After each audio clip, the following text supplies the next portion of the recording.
What is up, Maniacs? Welcome back to Sound and Pound. It is Tuesday, January 30th, 2024, the last Tuesday of January 2024. We are here once again to bring you your weekly wackiness in the world of mixed martial arts. We are your hosts, Drake Griggs and Alex Behunin here, and we will be joined by a special guest later in the show today. UFC welterweight prospect Oban Elliott will be joining us to talk about, of course, his upcoming fight, UFC 298 against Val Woodburn. So that will be fun to have him. He'll officially be the second guest on Sound and Pound. So I'm trying to get a little bit more of those every now and then when it makes sense for you guys, of course. So as I said, weekly wackiness. Our shows are kind of all over the place when they need to be. So we're going to have like half the regular lineup here today. But Alex, my man, how was another kind of surprise no UFC weekend? As we were getting ready for last week's episode, I had 85 in the lineup because I thought it was this past weekend. I was like, oh, okay. But I know you tried to stay up for one. How did that go? I mean, I was up till 4 a.m. Okay. Yes, I basically watched it all. It was a very nice week of no UFC, so I'm like nice and refreshed. Last January show, I'm looking forward to February because it's my birthday. It's my clean date. It's woo! Lots of things. Yeah. Celebrations. Right on. Well, congrats, man. As always doing that.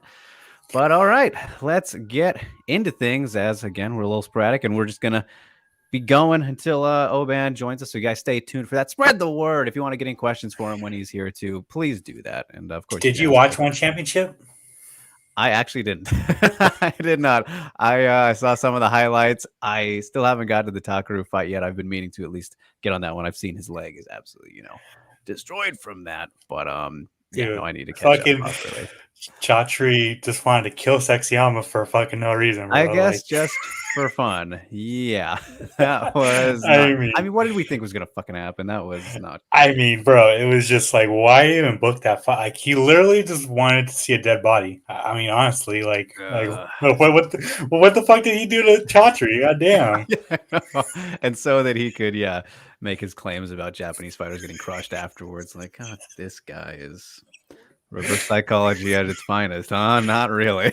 Like, dude, God. Pretty brutal. Pretty brutal. Yeah, absolutely. So yeah, I don't think they'll be going back to Japan. That's a big takeaway, probably. But yeah, I am looking forward to rewatching that fight though, because it did look very good. Did you watch? Obviously, you didn't stay up, make it to the main event, but funny, dude. Like the best fight on the card, and I didn't watch it live. I watched it the next day. But man, it went. Talk about high level fighting. Yeah, this is fantastic. And then, I mean, mid show, we find out that Sage Northcutt pulls out of the fight. Like, bro, it's just like you're fighting a 40-year-old Shinya Aoki. Like, why are you so worried about that? Was the big thing. Yeah, like, why are you so worried about not having your corner against a 40-year-old Shinya Aoki that you're bigger than, younger than, stronger than? Everything. I mean, just don't get taken down, bro. Like, I mean, what? Like, it's very strange. And then they put in a fucking bantamweight, and he just gets crushed. But I mean, honestly, it just proves that weight classes really do matter. I mean, honestly, like, because typically Lineker should have skill, like at the moment, skill for skill, should be able to run through Aoki, but. Yeah, like that's a great point. That's a big thing there, but weird stuff, man. So I guess like on par for Sage, I guess it is. I mean, career post UFC, right? Dude, he's had the most like I don't know if it's bad luck. Like I don't know if he cursed if Dana White cursed him when he left the UFC, but he's had a very bad one run. You get your fucking face broken in, and then so many cancellations and. I mean, you pull out against a 40-year-old Shinya Aoki, 40 years old. So let's move on from that. Let's not rebook. Let's not. We never cared about this. We don't now. Just move on from it.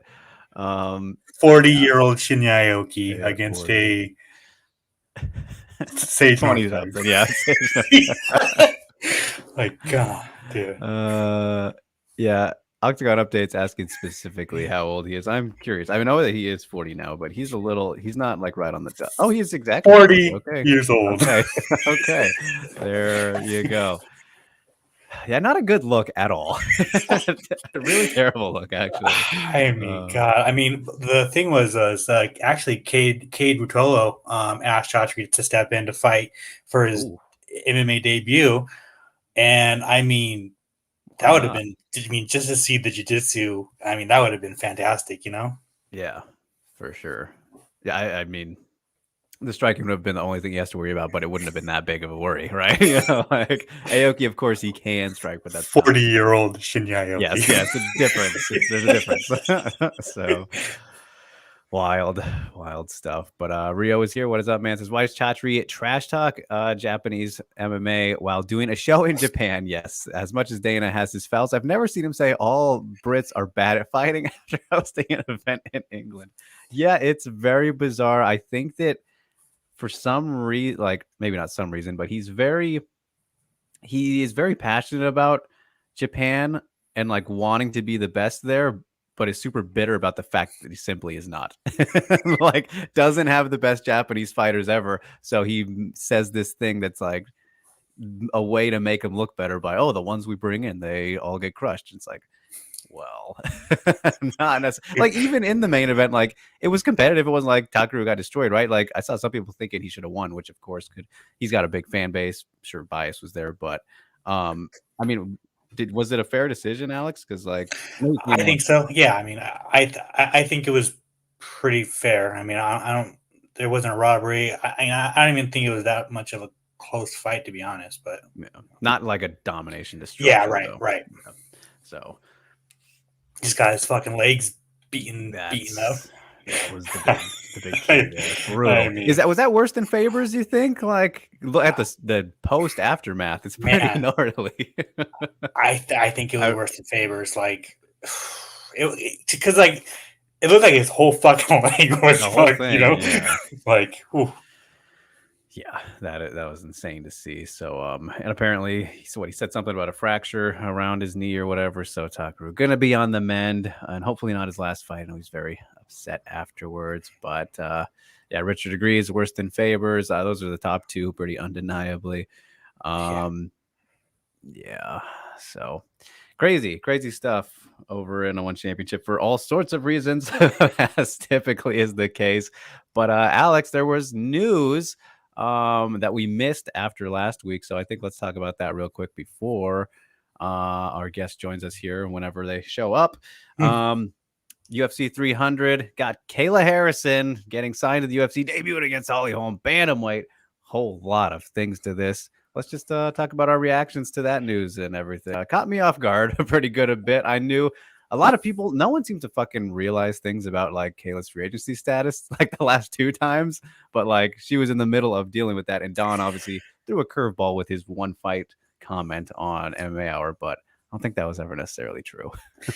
No, it wasn't. And yeah, she owed PFL 2 fights last year. Yes. But the thing was, the PFL had to fight her. And didn't do it. Yeah. And did not do it. So that voided her contract. And I just felt like the last couple of years, like Kayla wanted to go to the UFC. She just couldn't say it. Like she could not. She just wanted to leave in general. She tried to go to Bellator. She signed to go to Bellator. Let's clear that up because there's all that bullshit out there saying that she's ducking Cyborg and all this. She literally signed the fight. That drives me insane. And a lot of that's coming from that side. Yeah. Of things. I just felt like she was on her way out of there. And man, I gotta say, like the announcement was awesome. Like I was surprised. I was like, I just didn't think they were gonna pull the trigger. I mean, I called for a Holm versus Harrison fight a couple years ago. I just felt like it was a perfect like litmus test for Kayla Harrison, right? And I mean, Holly Holm has very good takedown defense, and if Kayla can't get her down, it's going to be very interesting. Like, it's going to be a very interesting fight. The big question is like the weight, right? I think she's going to make weight no matter what. Mhm. She's a Olympic Yes, exactly. athlete, a professional to the highest tier. The question is How much it affects her. how long does she want to make that weight for, right? That Like, too, yeah. so, like she beats Holly Holm, she's fighting Raquel Pennington. And then she'll beat Raquel Pennington and she'll become champion. And so then how long does she want to cut that weight for and not have that extra 1 pound, right? So that's like Right. that's my biggest question in this whole thing is how long does she want to do that for? That's a great point. Because yeah, I think that in that case, because really she essentially just wants to make her case as best as she can for like being the best ever, right? Like that's her thing. Like realistically, that's pretty much impossible because of a great point. Shout out to Dusty Andrews on Twitter. Great account, you can follow him. Pointed out how like the competition just isn't there to build that resume the same way Nunes has. Obviously, the best way to do that would be beating a fighter like a Nunes or a Cyborg. So ideally for Kayla, I think win this fight, beat Pennington, have Nunes come back, win that one, and then like that could maybe be it. Like 3 fights at best out of Kayla if she wins them all, assuming it was to go that way. But like, I would assume, let's say it plays out where she becomes champ with the first 2 fights, right? Maybe 1 defense or 2. Really, I don't think it would be 3 at very best. Like that's best case scenario. But like the whole aspect about for bantamweight and dealing with that, for it to not be really impactful, I guess, on her, like I think she's gonna have to really reshape herself a little bit, especially as time goes on. Like this period of time she has to get to it now is actually pretty quick considering how big she is. Like it's gonna be just like you have to drop some muscle over time, I think. There was a picture I think Dustin Poirier posted on Instagram, and she actually looked kind of lean. Like it looks like her shoulders aren't as like fucking yoked as they usually Bouldered. are. So yeah, right. Like just shaped like fucking Chris Curtis, like just like those perfectly shaped shoulders. I know it's not fair. I know it's fucking makes me sad. But yeah, I mean, I was very excited and pleasantly surprised to see the news of that happening, just because it's a fresh thing and it's just so desperately what the division needs if it all goes well, right? Like, of course she's got to win, but I mean, just having her there is good. But yeah, it's like great timing for exactly what the division needs, as we talked about after Rocky won the title. But yeah, we will see where it goes from there. All right. So yeah, I mean, staying on the UFC 300 topic though, Alex, we won't make predictions exactly this yet because it's still pretty early, but the other talk floating around lately or being put into the atmosphere is today's MMA Mania question of the day for the show, which is, do we actually have a chance of McGregor Chandler coming back and being on the possibility of this? Because they're both teasing it. Dana has said that, no, it's not happening in June or whatever, which I think we talked about that too. I was like, I'm not going to fully believe that until they make an actual announcement. Everyone really jumped on it when Connor said it. But I don't know. What do you think? Is there a chance that we might still get that surprise of it happening earlier, as it should, really? I mean, I think we're closer to it than not closer to it, if that makes sense. Like, Okay. But like the thing is like, why burn Connor on UFC 300 when Yes, exactly. Yeah. the number itself is going to sell it, right? Irrelevant. So, Yeah. but like if you really want to make UFC 300 something big, like Yes. then you have to do it. And like, I'm sorry, Leon Edwards and Bilal Muhammad cannot headline UFC 300. They can't. It just It would feel weird. As much as I'm all about, like, they already fucked it up by putting the BMF title over Whaley and down on, which bothers me internally, but they already fucked it up. So yeah. They can't headline. Alex Pereira is going to fight in Brazil, so he's not going to headline. Aspinall is not going to. Looks like he might defend in July, so he's not going to fight. Like there is nobody else except for the welterweights and Connor. Really, I mean, unless You giving up on the middleweight? I was told that Izzy isn't going to be ready until summer. So Izzy Dreykus is out. Hamzat can't get in the United States. Do they run back Dreykus and Sean?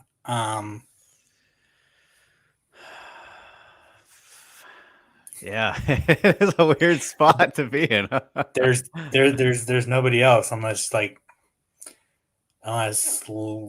yeah. There's I wasn't say like Leon goes up and goes for a second title, but no one wants to see that. So do we still think that Leon Bilal is gonna like 2 more fights added? Right? Is that still what we can expect? Because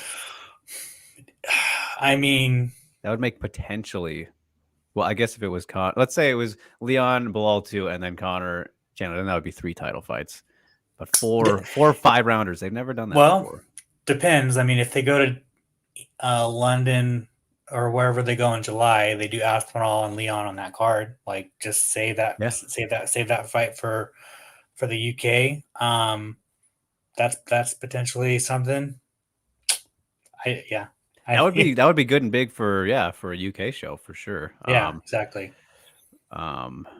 Yeah, that's just a matter of, I guess, kind of if they want to wait for that. I mean, of course, you think they'd want to be on 300.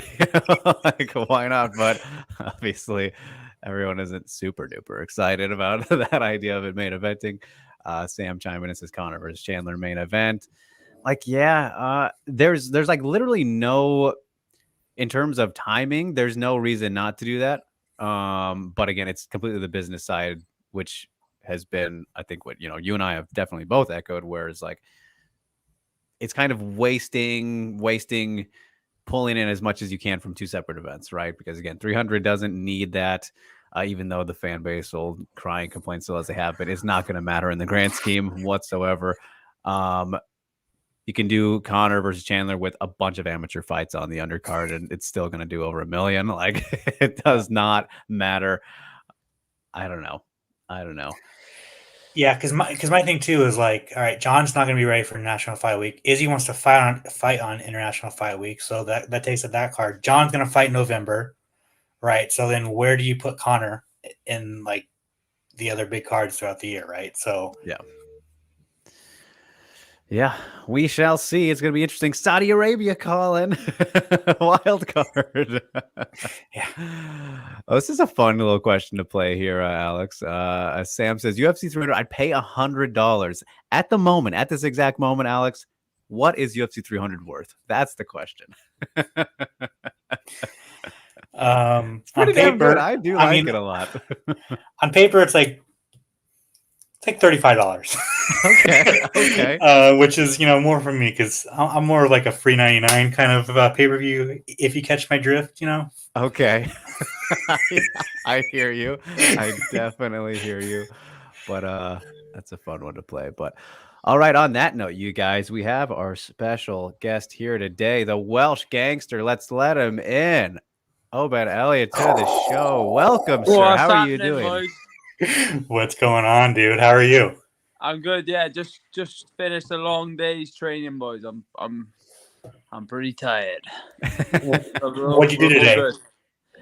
Today is like a kickboxing day, so I had an hour of pads, like Muay Thai style pads, with my coach, my Muay Thai coach, and then we just did like the Muay Thai class as a gym. So 2.5 hours worth of striking today. It's a good day. It's a good day. Goddamn. Nice. Yeah, I'm ready to go, boys. I'm looking forward to this. It's been a long time coming. Obviously you wanted to return sooner, like you were trying to get on that Madison Square Garden card in November, but I mean, is this kind of too long of a camp, or do you think it's perfect for your UFC debut to like get in like it's perfect because like that Madison Square Garden camp would have been a rush for my body. Like I won the fight, but everything on my body was fucked. You know what I mean? Like I literally felt like I was in a car crash. So it was getting. It took a while to get through a full week's training without niggling something that had hurt in the fight. There wasn't one particular injury. I had to take a bit of a rest. So everything worked out perfectly because the UFC told me January, So I was like planning myself January, and I was even thinking like, fucking hell, like, you know, I've had to rest some niggles and that. And then when they come back with February, it was just perfect. So yeah, it's perfect because like it hasn't been a long. I haven't been in training camp since then. You know, I let my hair down, celebrating my UFC contract for pretty much the rest of last year. You know, Hell yeah, fucking right, I did. So yeah, I celebrated it and some more, and then yeah, you know, I kept training in between, and then you know, I've been in training camp now since the start of December. It's very start of December, end of November, like so. Yeah, I'm feeling fucking amazing, honestly. It's real nice to feel like this for a fight. Right on, man. Yeah, it's very interesting, and I think a cool opportunity for you, man, because you're debuting on, you know, a big pay-per-view card, which feels like in the post-pandemic era a little bit rarer for debuting fighters, you know, just because the Apex is there. And, you know, having had your Cage Warriors experience and going to the Apex, I'm curious how that was for you, and then how exciting it is to debut on, you know, a big pay-per-view show. Well, I'm gonna have to ask you boys, what does that mean? Does that mean does that mean I'm one of the boys straight away or what? Yeah, like, yeah. Because I thought right when I was thinking, yeah, probably Apex, probably like a fight night, because all the boys in the gym debuted on fight nights, and all the boys, not that we're comparing, but it's mad how it works, right? So the boys from the gym. So in my gym, we've had Jack Shaw, Jack Marshman, and Brett Johns, right? They all debuted with the UFC on fight nights as reigning Cage Warriors champions. And then I fucking just walked straight in on no belt. And I walked on the contenders. I was the only geezer on the contender series without a belt as well. And the next thing you know, they're checking me on this. I think Dana and the boys must have heard my interviews where I'm cutting promo saying I'm the best in the world. They must have sat down and gone, fucking hell, I think this guy actually is. He's on something. He's on to something. I mean, yeah, absolutely. So, I mean, your big personality, I think it deserves a big crowd. Maybe that's probably what they were thinking. Yeah. You know? That's fucking really kind of you to say, boys. I mean, I haven't let my personality, you know, I hope I get into some like little feuds along the way. So do you know what I mean? Just not like hey, start them up. You can start that.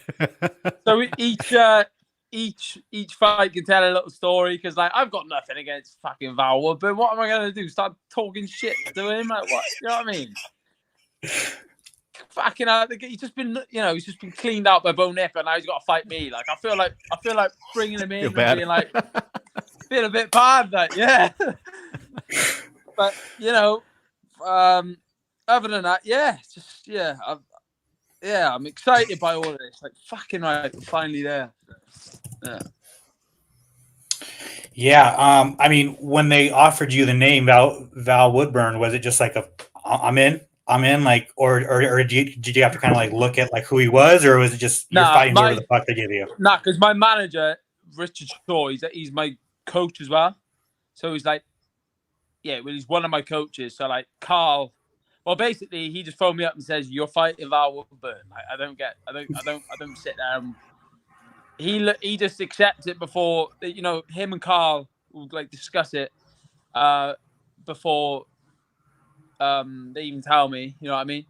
So they just told me, "Look, you're fighting Val Woodburn. It's on, contracts to be in," and I thought, fucking happy days. And then I realized who it was. I thought, all right, the guy both looking for. And then, yeah, don't really care who it is. You're not gonna be picky for the debut, yeah. No. The question is like, you know, he's going down to welterweight for the first time in his professional career. Are you worried about him missing weight? I'll give him for what he's had to go through lately. I'll give him a couple of pounds. Fucking hell.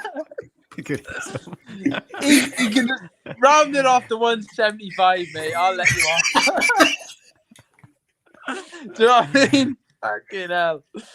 Yeah, no, I'm not, mate. I'm sure he'll do it. He'll be all right. Fucking hell. I just hope I hope he has a great training camp and we can compete Fair and square. Yeah. I don't really worry about that. Mate, I'll be honest, I haven't given them a fucking second thought. I've just been doing my thing. It's hard enough getting through a day training, when you've got Adolf Hitler as your head coach, you know what I mean? Never mind fucking Val Woodburn.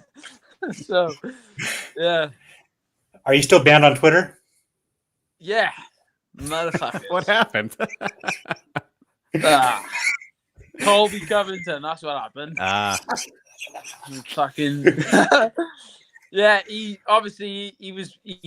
said them disgraceful things to Leon, didn't he? And I lost, I've lost my dad. And yeah, I just give him a piece of my mind. And I tried. It's kind of impressive to get banned on Twitter these days. I tried to DM him, but I couldn't DM him. So I just put a tweet up saying, like, I hope one day I get to cave your head in and Leon's going to kick the shit out of you tomorrow. I went to sleep. And that's not even that bad, is it? Wait, that's all you said? That's what I said. That's all I said. I just said, I hope one day I get to cave your head in. Well, you must have had the Colby fanboys mass report you or something. Yeah, I don't know what. Fuck it. I haven't missed it, to be honest. Because I always end up in arguments. I always in these arguments on there all the time anyway. Do you know what I mean? Yeah. Fuck it. I mean, plus you had massive people talking shit to you in your Dana White Contender Series interview. They were like, this fucking weasel face. Like fans or media? What happened? I seen that because my eyes are fucking close together, aren't they? Go on. I know you were thinking it. I see the comment, right? So you can punch it. You can punch him in the eyes, nose, and mouth with one punch. Like boom. Oh my god. Fuck it. It's all right. Yeah.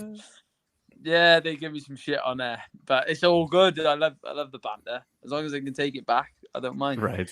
I've been called worse. So, at the end of the day, man, UFC 298. How do you win, boys? I think I'm going to stop him with like a knockout TKO job. I don't know how he's gonna solve the puzzle in front of him. But then it could be a box of tricks. Might have to go to the cards. He could come out wild and I catch him early. I could have a fucking Rocky IV fight like I did in my last one. You just never know, do you? But if I'm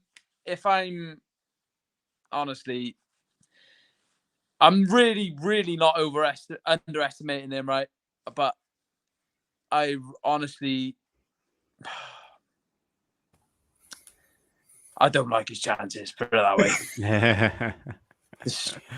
Sorry, Val. Fair enough. Yeah. It is what it is. It is what it is. Yep. It is what it is. One final thing before we let you go. What do you think of all this Vince McMahon WWE shit? The what, sorry? The Vince McMahon, all of these fucking shit. Fucking hell. It's a sticky one, isn't it? It sure is. Yeah. Vince McMahon, what has he done for sex trafficking? Sex trafficking, fucking sexual abuse, fucking shitting on people in threesomes. Like, bro, what the fuck is going on? Yeah. I mean, I don't. Right. I'm a bit worried now. If I say anything, I can't comment on this, mate. This is a recipe for fucking disaster. Gonna get our channel banned. Yeah, nah. I mean, fucking hell. All these high profile people, right? They always end up in this sort of murky water. I seen one thing, right, which I didn't think was fucking.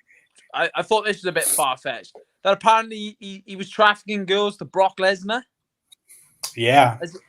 Come on, as if Brock couldn't fucking just go and get the girl himself without being. Right. Do you know what I mean? Like, I don't know about that one, but I hope to God Vince hasn't done anything because he's one of my fucking childhood idols. That's a bit, I hope he's not a Jeffrey fucking Epstein. I hope to God he's not. I can't say that. No, I shouldn't say that. All right. Oh, yeah. I mean, we would hope Jeffrey Epstein not. wouldn't be I know Jeffrey Epstein. Yeah. Yeah. All right. Fuck. Sorry, boys. Awesome. No, it's you. We get it. Awesome. Oh man, dude. Yeah. Thank you so much for coming on and talking your fight, dude. I will be there in Anaheim, and yes. We'll catch up before, boys. Thanks for having me on. Yep. I appreciate it. You, right? man. Take care. Thank you. Make sure you tune in. Yep. Nice one, boys. Later on. Later. All right. There we go, you guys. Quite the character, Oban Elliott. I like that guy. It's a fun time. Very much looking forward to the fight. Hope you guys got a little hype from that. But yeah, UFC 298 taking on Val Woodburn, welterweight debut in the promotion for Oban, and then divisional for Val Woodburn. So there you go. The Octagon Update says it was a good run for the channels, boys. I think we'll be all right. Just don't report us, yeah.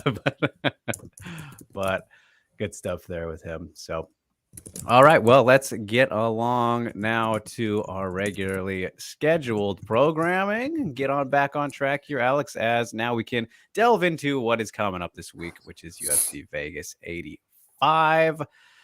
So let's do it. Let's Mania mainline. What tickles your fancy the most this week, Mr. Behunin? What are you looking forward to, most excited for? I mean, it's the co-main event, dude. I mean, Moicano versus Dober. There's an argument that should have been the main event over Dolidze versus Himavov. I would have liked that more, probably. Yeah, absolutely, dude. I mean, it's just a very fun fight. It's also a fight that probably should have been moved to UFC 298 or Miami or something. I feel like it's too big and fun of a fight to be in front of in the Apex, but they need fights like this to sell the Apex, right? So, right. It's fun, right? Like Dober's a knockout artist, Moicano's a submission artist. It's basically who's going to implement their game and get it done, right?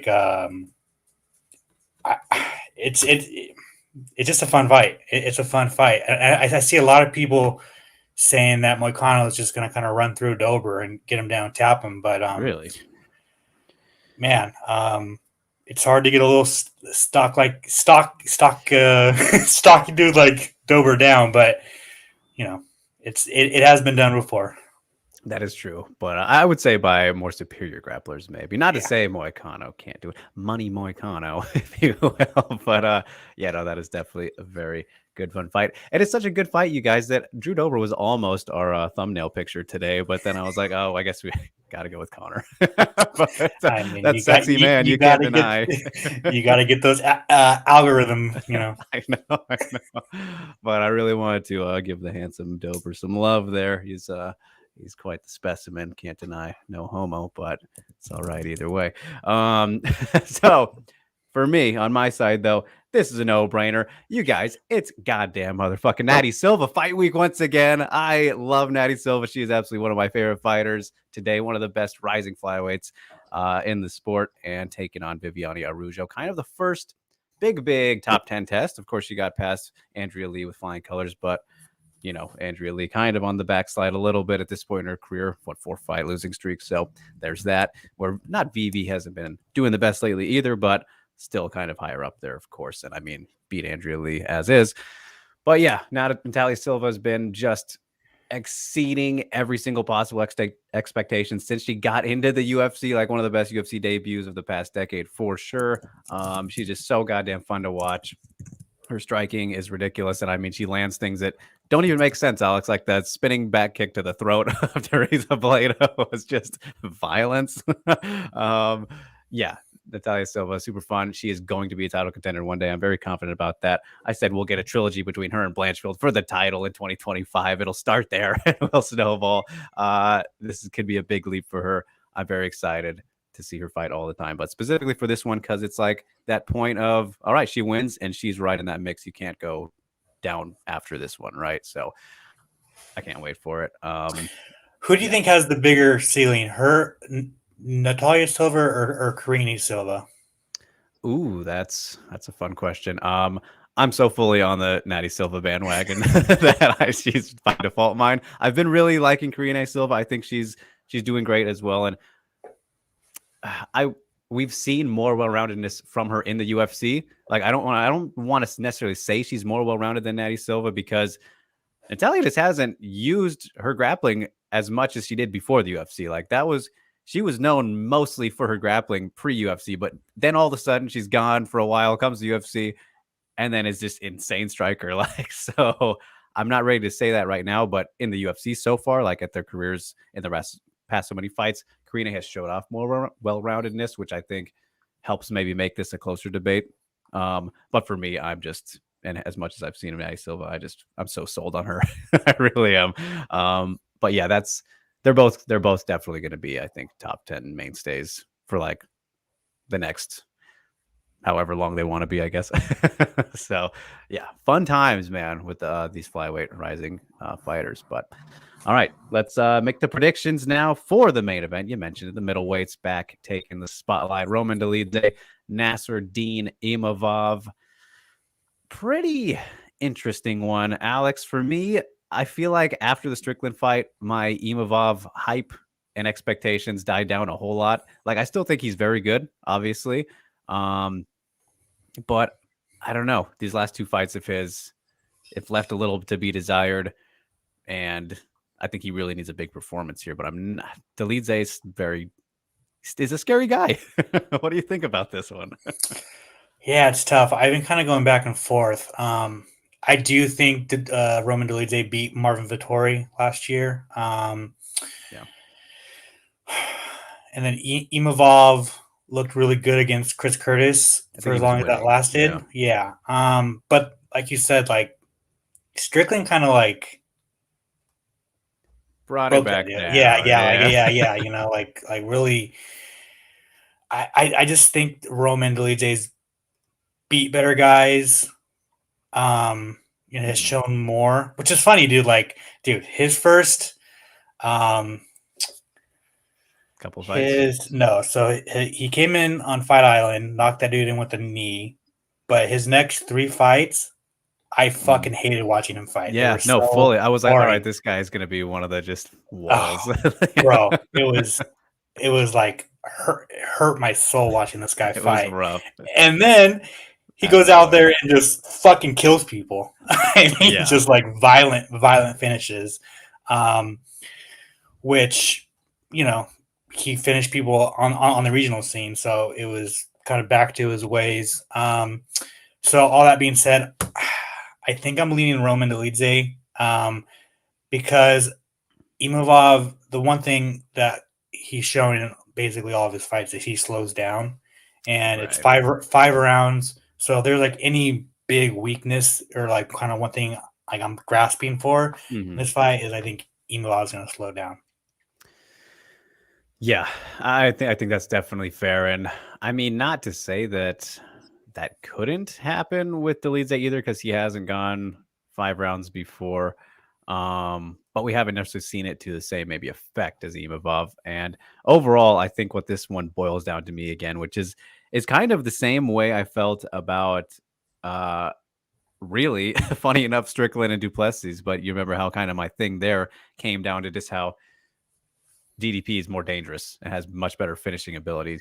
I think the case can be said here for Dolidze as well. I mean, yeah, started starching people again, and then of course gets that crazy. What happened? He wasn't the guy that. Oh, he did the calf slicer, and I thought for some reason it was a submission, but he got the position and then TKO'd from there, which was insane. Like he's got the grappling to back it up, which I think is favorable or helpful in this matchup. So just overall, if like I was to imagine somebody hurting the other, more likely to do so, it would be Dolidze hurting Imavov, and I think Dolidze is shown to be pretty goddamn durable as is. So I lean towards him I think more so for that reason than maybe Imavov fading down the stretch. But he's really got to work his length, and I think keep him away from him is a big part of the fight too. Is just make it a little bit boring, actually. Make it a bit of a point fighty striking display for Imavov, which I think he's very capable of doing. And then maybe when he has him on the ropes, explode in those moments. But it's actually a pretty fascinating matchup, and I am looking forward to it. It just doesn't have kind of that stank on it, Alex. That that big hype. Like, we know that the winner is not going to be an immediate title contention or anything, but it is very important for both of them. Yeah, like that's kind of like I'm trying to think of like my first tidbits on this fight. Like what are the stakes on it with this fight? Is it like basically the loser of this kind of gets eliminated from number one contendership for a minute, like really falls down the ladder? Right. Like I think definitely for Imavov for sure. Yeah, and then Dolidze. I mean, because he'd be losing to Imavov, then I guess so. It would kind of it would put him in pretty loser. Just goes in that kind of position, no matter who it is. So it's gonna be interesting. But in the end, I think official pick. I will take. I think Dolidze will. He'll find a TKO in round 4. I'm gonna say it'll go that long. Cool. What do you say? I think it's gonna be Roman Dolidze. I was gonna go funny and do like split decision, but I think he'll win a decision. Be a clean one. All right. Well, there you have it, you guys. UFC Vegas 85 overall. An okay card. There are some things that stand out, of course. As we mentioned, our highlights specifically there. Alex took the co-main event, though. But Randy Brown and Salikov is finally, fingers crossed, going to happen as well. The Molly McCann, Diana Bobita, long-anticipated rematch. It's highly, highly anticipated. But I will say, like, Timbo Garimbo's on there. I was going to say, shout out to Timbo. Yeah. Markel Maderos versus Atlantic Ionos. I think that could be a very, very fun fight. Julia Strolenko goes from a co-main event to like third fight on the prelims. So, they're still mad. They're still mad at her for tapping Molly McCann in London. So there you are. There you have it. And what a goddamn travesty it is, Alex, to have Gilbert Urbina over Natty Silva, isn't it? Just grind the gears a little bit, but we will move on from UFC Vegas 85. Potentially, I mean, as we head on over to Spotlightville, I don't know, Alex, is there a specific prospect on this card that you were taking this week as the guy to watch? Yeah, I mean, on this card itself, I would go Markel Maderos. He really shined on the Contender Series. He's fighting a really, really good wrestler and got up. I think he got taken down one time, got up immediately and showed off his striking, man. For a long time, he's been one of the guys at Factory X that like everybody talked about, but really nobody knew about him. And like he did his thing in Fury FC, and I think it's a perfect UFC debut. And he's fighting Atlantic Ionis, who's coming off a really, competitive fight with Nazareth Haqparast. So that's who I'd be looking for outside the UFC. I'm gonna go Ernesto Starboy Rodriguez. He's actually main eventing Tough Enough here in Las Vegas. And he's good. Not the most exciting fighter. Because his wrestling is so fucking good, and I feel like he needs to kind of like evolve, like start. It's too pure. Yeah, too pure. But like his wrestling is so fucking good that like, it's just one of those guys. But like if he really like evolves it into like some ground and pound, even works on his jiu-jitsu a little bit, like dude's a problem. All right. Awesome. Looking forward to it. We love ourselves a Starboy nickname, don't we, Alex? It's a little personal favorite. Absolutely. So, all right. Then as for the lady side of things, I think it was one of the first early episodes, we were talking about the prospect definition label. In my mind, Natty Silva is no longer a prospect. She would be the answer. She is still technically the right answer. She deserves the spotlight, but no longer a prospect as far as I'm concerned. If you're ranked, you are not a prospect. So then other than that, on the UFC card, definitely no good cases to be made there. So I don't even really have a great case outside the UFC this week. But if I had to make one, we're going to try and justify the 23-year-old strawweight fighting in Lux Fight League. It is Dana Garcia. Excuse me. She is 6-1. Riding a good stretch of momentum, has fought practically not her whole career, but recent stretch here in the promotion, taking on Daniela Melendez. Like, honestly, she's like incredibly green still. She's not really the greatest prospect at the moment, but we're going to spotlight somebody, you guys. All right. I'm going to be fully blunt here. Like, she was getting her ass completely kicked in her last fight against Hannah Ramos, but ended up pulling off like a very weird mid-second round Hail Mary guillotine. Like, go and watch the fight just to see the ending of it, because I think it kind of shows the level of where she's at, the competition she's fighting. But off to a great start, very tiny. Here's the thing with Dana Garcia. She's very small. Like, she'd be perfect for atom weight. I think it may be a matter of time just before she gets there, but I think she's probably one of those fighters who's too small to have a bright future at atom weight, kind of similar to Loma Luke Boonmay, never going to be a top contender. I still believe that, and hasn't happened yet. But in terms of size, that's kind of what I equate her to. But she's got like great aggression, and if she's able to be the bully, that's where she succeeds most. But when she's not, like her last fight, it gets pretty goddamn rough. But she still pulled off the win, so there's that. She's got that ability. So we will give some love to Dana Garcia. Just 23 years old. There is time, but we're not getting too crazy just yet. So got to give love somewhere. So Cade is here. What is up, man? Appreciate you stopping by, tuning in. Shouts to you, brother. Hope you're well. All right. Well, with that in mind, we will leave Spotlightville, and time to open up the club, Alex. Time to test your love, my friend. As I teased everyone on Twitter, but spoiler talk is included, you guys, as we talk about our movies. If you are new to the movie club, we give each other one every week to watch, and then we talk about it the next week and do so forth and so forth. This week, Alex had Boiling Point from 2021. I had Edward Scissorhands, older than I am, 1990, going back. So let's start off here with Boiling Point, which I also watched a couple months ago for the first time. Thoroughly enjoyed it. I've been very fascinated by the food industry, or kind of like this type of thing recently. So when I found and saw this movie, and especially how it was shot, I absolutely love that kind of thing. And Alex will explain what I mean. I was pleasantly surprised. But what did you think, my friend? Yeah, I mean, it was awesome. It's a one shot, the entire movie, going back and forth, which is so. It just it's. When so did you awesome. notice that? I'm going to ask real quick. Within the first 4 minutes, like okay. yeah, like for maybe even first 2 minutes. Like I'm very aware of that. It was yeah. I mean, I saw someone describe it, so it's not a original thought, but like they were saying that this is uncut gems in a kitchen, and that's very great. Yeah, it's very it is. You could feel the anxiety the entire time. It was just so it was anxiety filled. Like, you knew something was going down, and like the only thing that, like, I guess there wasn't like a full on like story, like from point A to point B, right? There was like there was a bunch of different stuff going on. Also, Table 7, fuck that dude. Yeah, 100%. Yeah, fuck that dude.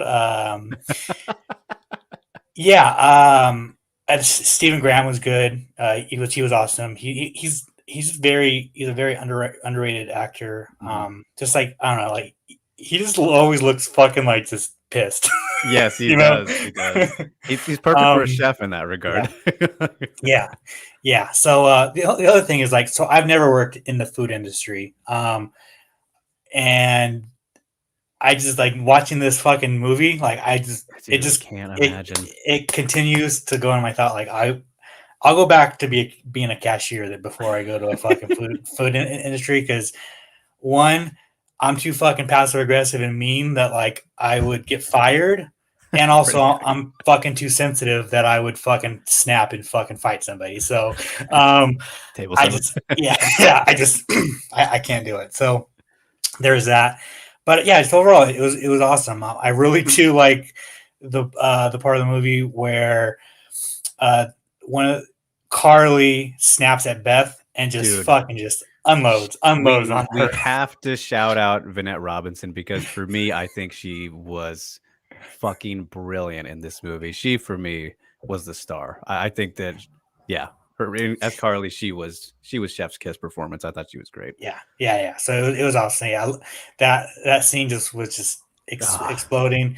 Yeah, and just the last thing I'll say is like, as soon as they said no nuts, I knew she was gonna get a fucking 100%. Like I knew it was happening. I was like, is this gonna be the boy? Like, is this gonna be the boiling point of the movie? The ending, I didn't really like the ending.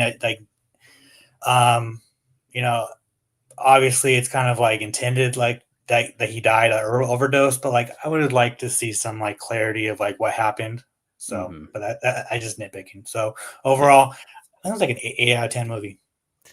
Yeah, it was. Again, I had no idea kind of what to expect from it going in. Aside from you can gather what you can gather from the initial image you see or whatever when you're pulling it up. But yeah, I mean, I love one shot, one take, kind of shot films. So, especially when they're done good, of course. Like I don't know how you felt about Birdman, but I enjoyed that thoroughly, which is obviously one of the bigger ones of the past so many years. But when they can really pull it off seamlessly like this, I'm like I'm all in. That just makes you feel like the timing of it and you're there a lot better, I think, sometimes, especially if it's done well. So shouts to them.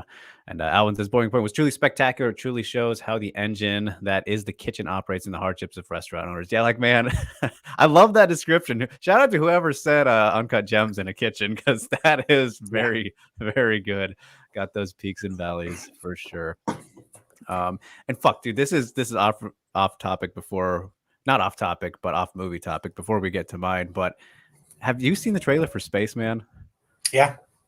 I'm so fucking mad I saw the trailer. I would have loved it. Gives way too much away in my opinion, but I am amped for that movie, dude.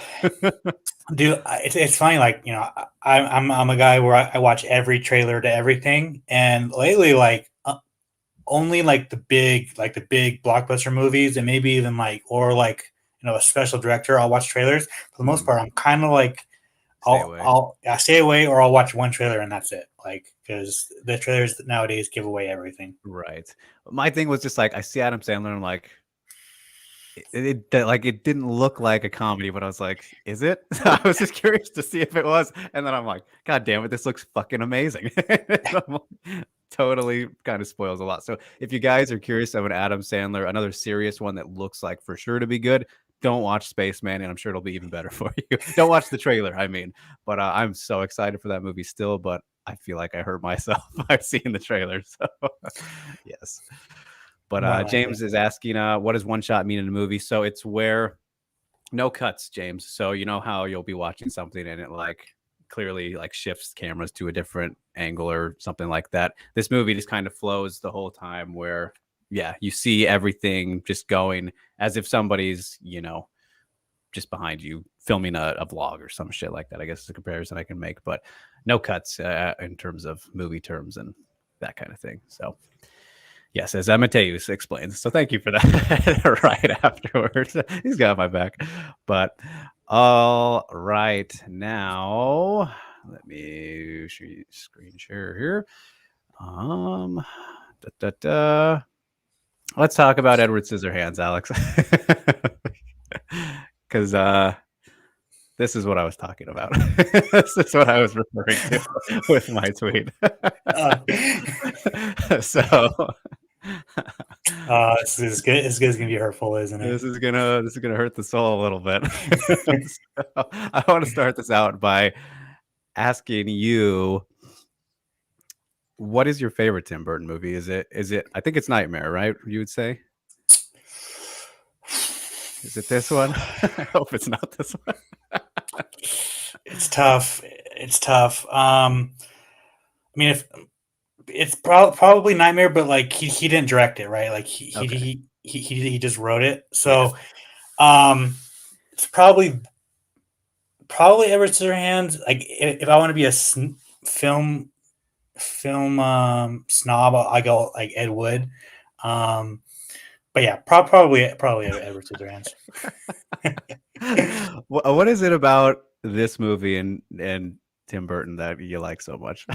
I just kind of I just like the like the vibe of it, like the atmosphere, and plus, yeah, I mean, it's just the atmosphere of it. I love it. Yeah. Okay, that is certainly fair, and it's got that going on. But I will say, I should have said this probably last week, but it doesn't matter. But Tim Burton, not quite my cup of tea. He's really not. Never been too big a fan of his. Did he make the Series of Unfortunate Event movie? Did he help with that at all? Series of Unfortunate Jim Events. Carrey? No, he Okay, didn't. okay. You know what? I lied.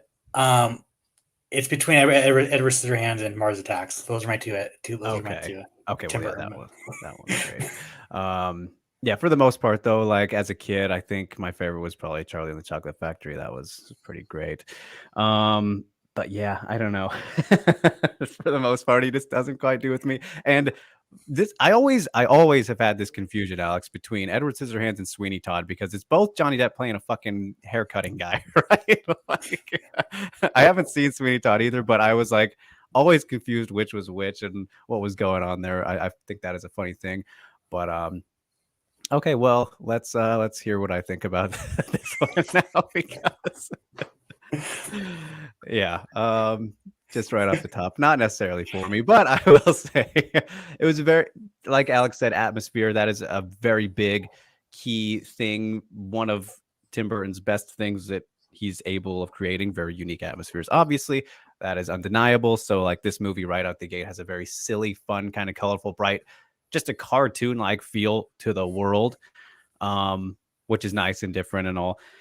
And again, what he's very good at, it feels like it's older than it is in terms of the actual world they're in, but while still being, I don't know, new and vibrant. So that was kind of fun. I liked the great variety in Peg's interactions and how they all know her at the beginning. Like door-to-door saleswoman for makeup is a pretty wild job too. I don't know if that's ever been a real thing, but if so, that's a funny role and spot, and definitely character she was. So okay, here is my bright spot, and I think probably the best part of the movie is right in the beginning. So, Edward's introduction scene, Alex, I will say, is one of the most captivated moments I've been just by seeing someone in a movie. Like there was so much great tension to him kind of coming out of the shadows, and with kind of, you get two different types of fear. You know, first for kind of Peg, you're like, oh my God, this is fucking horrifying looking. And then when Edward comes into light and he's like scared, you're like, whoa, okay. And then, you know, she's trying to like touch him and to see his scars and all that. And like, whoa, that was a real quick whirlwind of so many emotions. And that was fucking perfectly done. I think that was by far the best part of this movie. I absolutely loved that intro, and I've never quite seen something like that. And just the whole look, obviously, of the Edward Scissorhands character is just like obviously fucking gothy and real punk rock. But it's like, it's so unique, and especially like watching this now is like, you don't see too much shit like that anymore, I don't think. So again, Tim Burton, hats off to him for being able to create these kinds of characters, atmospheres, feels, and that was sensational. I think Peg taking him away is just kind of funny and random. That does not real much sense made there, but you need that to drive the story. The bedroom scene where he pokes the water just really hit me with like how weird of a fucking concept this movie is. Like, yeah, he's got blades for fingers. Like this is super bizarre. And so, guys, I'm not saying it's a bad thing. You know, I have bad things to say about this movie, but like this kind of note, it's just like I applaud it for the concept for sure. The dinner scene, the first dinner scene there, which is our picture here. just so awkward. So goddamn awkward. Very effective with that, right? Like that's what it's trying to be. And just how Edward's so ignorant, it like made me cringe, but again, that's what it's supposed to do. This is a positive note. They did a great job of that in the beginning. Everyone only interested in Peg after bringing Edward around. I kind of like that because that's still kind of the main point of this movie is just how like somebody standing out and being different draws all this attention. Starting off positively and then going downhill. That is still very relatable and probably going to be for all of eternity, right? That's just how human nature kind of is. I did like that a lot. I love Alan Arkin. I tell you that much. Alex, doesn't matter what he's in. I really just enjoy him all the time for the most part.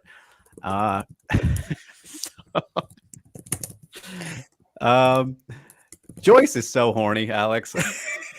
Joyce is one of the horniest characters I've seen in I don't know how long. She's like, the character is horniness personified, which I don't know how I feel about it still. The whole time, I will say though, like as the movie progresses, I'm waiting for him to like accidentally kill somebody or something. Like when he's cutting the dog's hair, I'm like, this is gonna get like, oh, I'm like waiting for this moment of just violence to come out of nowhere, which never really came, which I feel is a little bit unrealistic, but that's just a nitpick for sure. And here is easily probably my biggest flaw with the movie. Making a thing between Edward and Kim did not work for me at all. I did not like that. It was purely to give him like a love interest. And I audibly said, oh my God, when she said she loved him. Like that didn't work for me at all. But you don't like the hold me, I can't. That was a nice moment. It's classic. It's classic. I know. Jim just randomly shows up during the ice statue scene, which is fucking goofy. And then he shows up again in the mansion. Because he's the bad guy, of course, the ex-boyfriend. And what I was just saying about people dying, I actually didn't expect them to die because they waited so long until the end to actually have somebody die. But I was like, okay. And because of that, I don't know if it worked because I felt like Edward was such this innocent guy. And of course, we saw him kind of get angry towards the end because he was getting fucking all this setup happening on him and stuff. But I still feel like it hurts his character in a little bit. I know he's doing anything for Kim, but because that doesn't work for me, that didn't quite follow in line either. But I like to be surprised, so I didn't see that coming. Peg's moment of realization was really good. I liked when she kind of, was thinking like, oh shit, maybe I shouldn't have brought this fucking random stranger with knives on his hands home. that was a good moment there, but also kind of sad and a lot of emotion. So that was a good part. The inventor just dying before giving Edward his actual hands is completely lazy and fucking stupid. I don't like that at all either. Old Lady Winona was actually an incredibly hilarious reveal at the end. I laughed at that for sure. It's just silly Tim Burton-ness, which for me, this is like super generous at all because of the concept and uniqueness, but it's like a 5 at best for me. It doesn't work. It doesn't work for me. I mean, but it's understandable. Like, there's two people in this world. There's Tim Burton fans and non-Tim Burton fans. It's just what it is. It's you either like his shit or you don't. And I love Tim Burton, but like past like the remake of Alice in Wonderland, like his movies have been fucking dog shit. Like they've been bad for a long time. And I don't know if like his style of storytelling or his way of making movies that don't translate to society today, but they've been bad. But yeah, I think Edward Scissorhands, it's just a vibe. That's why I love it so much. I love the vibe. Johnny Depp, I love Johnny Depp, and I think it's one of those movies too where like it's a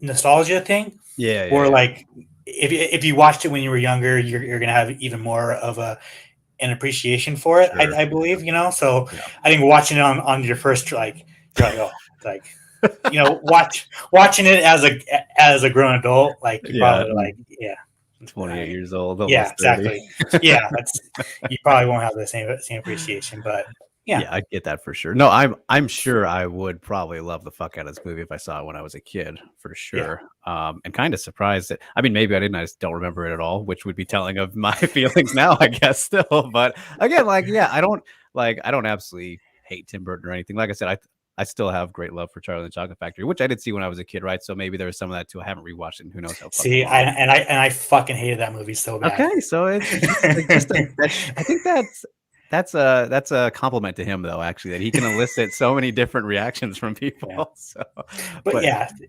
But then, like, also what comes with that is, like, I'm a Willy Wonka fan, and him trying to make it with Johnny Depp, it just didn't work whatsoever. That's so funny. That's so funny. Yeah. Unique guy, but yeah, I mean, I'm glad that I saw it, and that's the fun of this club, everybody. So let's see, what do we got here? Alvin says the scene that shocked me was when Jim was killed by Edward. Yeah, for sure. The movie went from a place in a beautiful suburb into a nightmare. Yeah, I mean, again, like, there were a lot of those elements, mostly those atmospheres and tones of the movie that I thought were really great and enjoyed. Like I said, that fucking introduction scene was like breathtaking. Like, literally, I was so hooked by just that moment. And like, at first, I love how people just wander into his fucking house and there's no locks or anything, which I guess makes sense, maybe, whatever. But yeah, it's a vibe. It's a big vibe. As Alvin says, Edward Scissorhands has that classic Tim Burton style of setting design 100%. You can truly distinguish his cartoonish style that fully immerses characters into a story. Yes, indeed. For sure. Yeah, can't deny that at all. Brock's load. You already answered him. Yes, he was on already. So, all right. With that in mind, we will move on now to what's coming up this weekend. Alex, we dropped the ball, my man. We dropped the ball with the movie club the past couple weeks because it's Oscar season. It is Oscar season, so I'm hitting you with this idea for the first time now, but I think we should do our best right now to watch all the nominees before Oscar week, and then we can kind of have fun with that when it arrives. So first, what we got to do, obviously, is say which ones that we've seen. And I have the full list up here. Let me pull up on the screen for us. But I've actually only seen 2. So here, let's pull them up. American Fiction, which came out late last year, just making the cut, is top nominee here. Anatomy of a Fall. We got Barbie. We got The Holdovers, Killers of the Flower Moon, Maestro, Oppenheimer, Past Lives, Poor Things, Zone of Interest. It feels like a lot more than normal, but maybe I'm just not keeping track of the count. But Alex, I've only seen The Holdovers and Oppenheimer, so I know you've seen more than me, but which ones have you seen? So actually, me and my wife watched Barbie last week. Okay. Seen Killers of the Flower Moon, Oppenheimer, Barbie. I haven't seen Holdovers yet. Okay. And I haven't seen all the rest of them. Okay, so I just wrote it down. You just have Barbie, Oppenheimer, and Killers of the Flower Moon. Just the 3. Yeah. Let's see. We got Anatomy of a Fall, American Fiction. All right, so there we go. You only got me beat by 1. All right, so I'm not that embarrassed. Yeah. The only thing is some of them aren't available yet. Oh, okay. Yeah. That's the problem with it. All right. So what we should do then in that case is, since I have seen Holdovers, you have not, we might have to do 2 movies to make up for this time here, because March, I don't know if we can get through February one at a time each week, but I will do Barbie this week for sure. You do The Holdovers, and then maybe if we both see Poor Things or something like that. Yeah, Poor Things isn't available yet. I think it's still in theaters for me. Yeah, it's still in theaters, and it's still only playing in like one theater out here, and I have no idea where the fuck that is.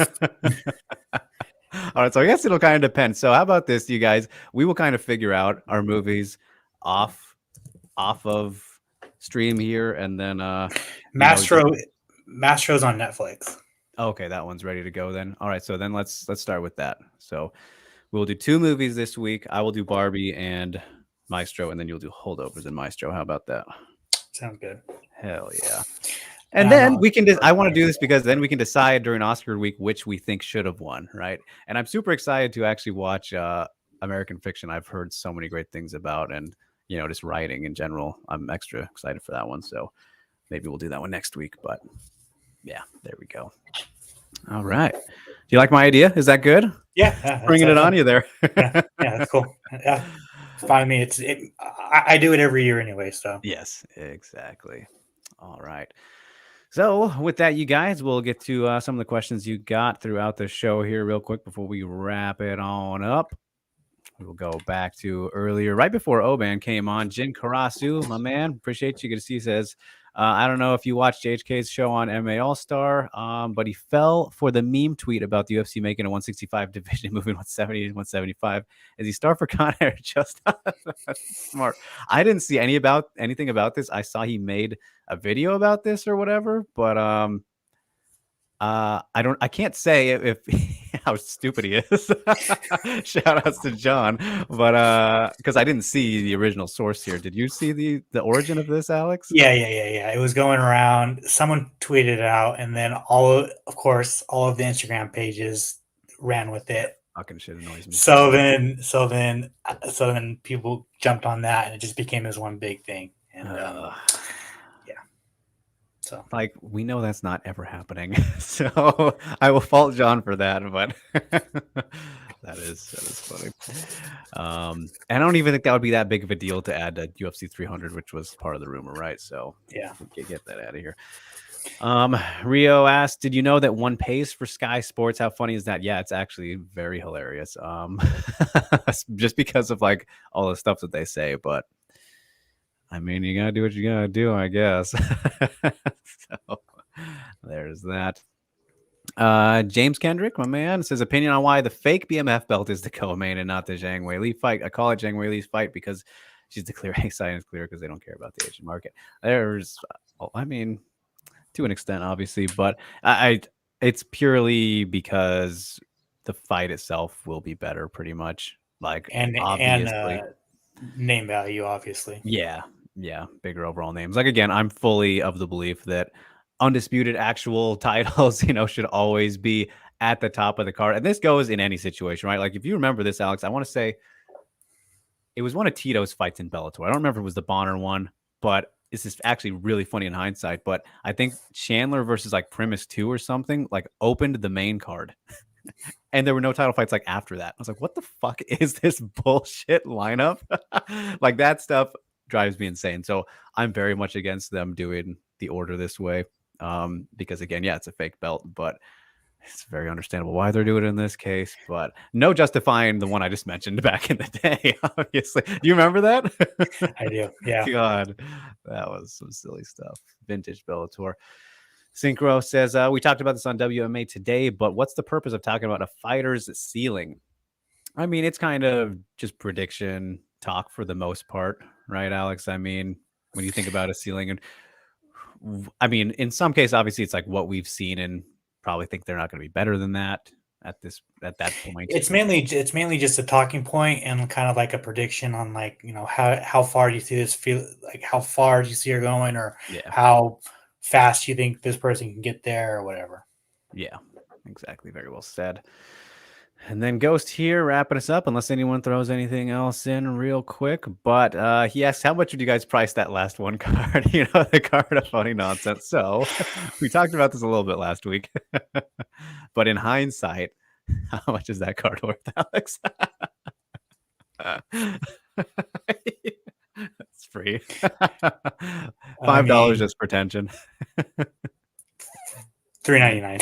$3.99. $3.99 and a fucking free subscription to fucking any they give you something. $3.99 plus like a fucking bag of swag and fucking free tickets to a fight or some shit. Jesus. Oh, hey, look who it is, our boy up in here. Good to see you late, just in time before we leave, Diego. The identity's been revealed. But Jin says JHK had a 15-minute segment on his show talking about how good a 175 division would be. You guys should watch it to see if he's not there. Engagement content. I appreciate your thoughts there. So, I mean, 175, whatever. 165, I could see. I mean, there's a big jump, obviously, from 55 to 70. I think if they were to do anything, number one, they should do atom weight division. That's the number one weight class they should add. Yep. Then do. I always think that like 225 would make more sense than 165 because it would really hurt the lightweight division. But I mean, it has enough people to do it though. But it would really create more. It would kind of lessen like the lightweight division and bring more people over there. So like there is an argument for it. So I would go atom weight division 225, 165 in that order. I'm fully on board, of course, with atom weight, and I was surprised there. That's a no-brainer. I feel so weird about the other ones though, right? Like I think it's obviously super random that there's the 15 gap between just these weight classes in the middle there, which is honestly really just outdated, but a good thing. And for the most part, in terms of not oversaturating with the belts like we see in boxing, which is just like I literally can't keep up with that if I wanted to, probably. And I feel like there has not at all been enough outrage or complaints about this over the course of history yet. Maybe someday, but I don't know. The other problem with 225 and like I'm like already picking my thing apart is like the heavyweight division is already kind of weak. So like that, but it would help and 205 is kind of weak too. So like it would really crumble those divisions, but I mean it would really help big like a Johnny Walker, for example. Like I think he would thrive in a 225. Stipe would thrive in a 225. John Jones would fucking rule that division again. Like so. Yeah.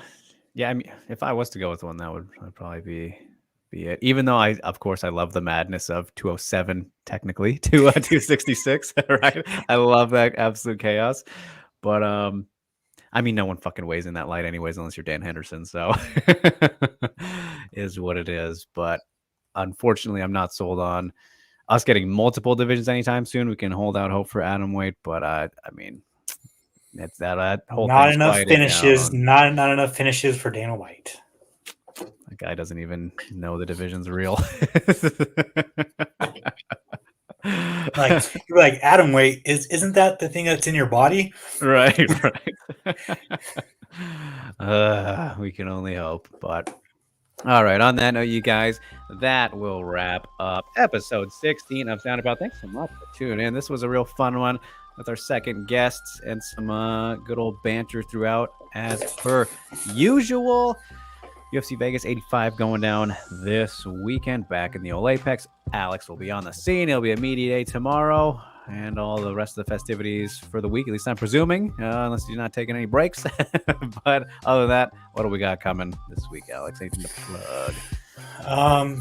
Just my weekly tidbits is coming to the website. All right, cool. As for me, you guys still got that Miranda Maverick interview out there. If you haven't checked it out yet, it was a good time with her. Again, very insightful, very intelligent conversation with her. And then just yesterday, Braun Horizon episode 35 released, which was also a very fun one. We had Vince Morales and Suguru Ni on the show, who were big winners from Horizon 45 on New Year's Eve. And then Yuri Shim, who is back making her debut in Horizon against Reina at Horizon 46 in March. So it's very great getting to chat with them. Check that out here at mmania.com. And of course, follow us on all the social media platforms. Like, share, subscribe, hit that notification bell so you don't miss a gosh darn thing when we go live. Follow me at Drakers_ on Twitter and Instagram. Alex Behunin at the same. And yeah, that should do it, you guys. We'll see you next time. Same day, same starting time, same show, all that good stuff. Until then, peace out, stay safe, and stay sane, everybody.